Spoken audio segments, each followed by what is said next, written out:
What's going on YouTube? Or Storm here, coming at you guys with another video today. Today I'm going to be talking about the crazy Extreme Force sneak peek price and why in general you shouldn't usually pay sneak peek prices. But mostly I want to go on talk about kind of plans for the next week or so, or over the next few months, because I have been a little bit inactive for you guys. So I kind of wanted to talk about kind of why that's been and what's been going on over the past few weeks. So I want to talk a little bit about that, and then I'll get to the main topic at hand. So over the past few weeks, I've actually been going back to locals again. I'm hoping to be able to go to the Dallas Regional in a few weeks. On the 10th, I'm not sure yet if I'll be able to get there, but I'm hoping to. Crossing my fingers.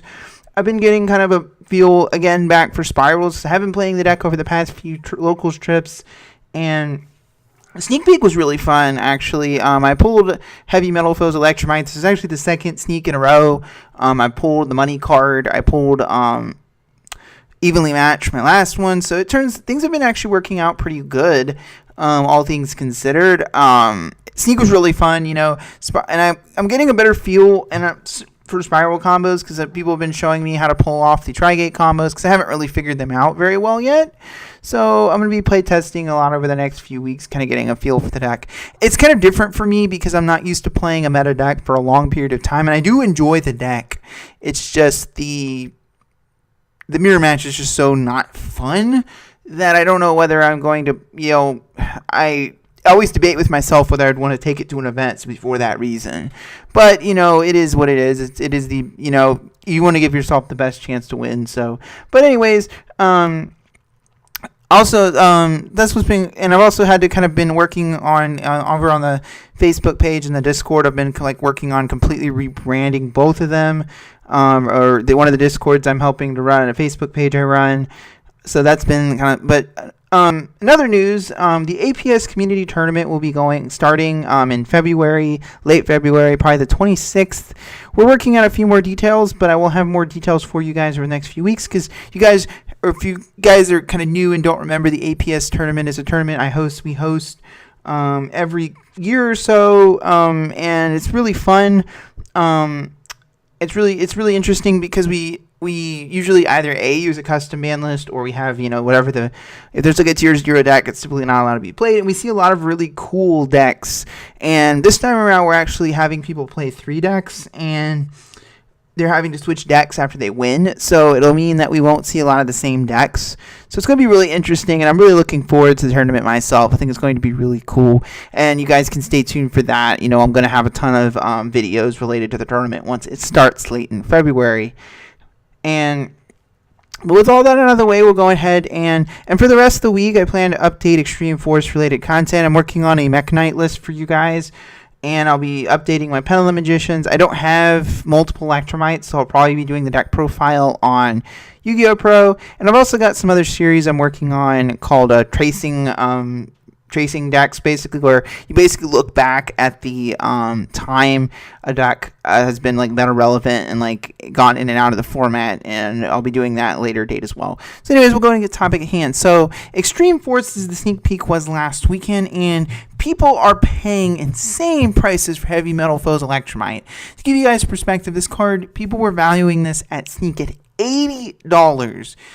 And to give that perspective, this is even more than Ash Blossom, which is currently sitting at about $75. This is absolutely insane, because one, it's only played in Pendulum decks, and Spirals are still running around. Yes, we have a ban list coming, but the ban list is more than likely not coming until we get the next couple YCSs. If you look at it from Konami's perspective, because they didn't give us a ban list before Extreme Forces like I thought they would, they want to see the data. In their minds, there's not enough data yet to fully decide what needs to be hit yet. So they want to see what happens at the events at YCS Atlanta and YCS Bochum.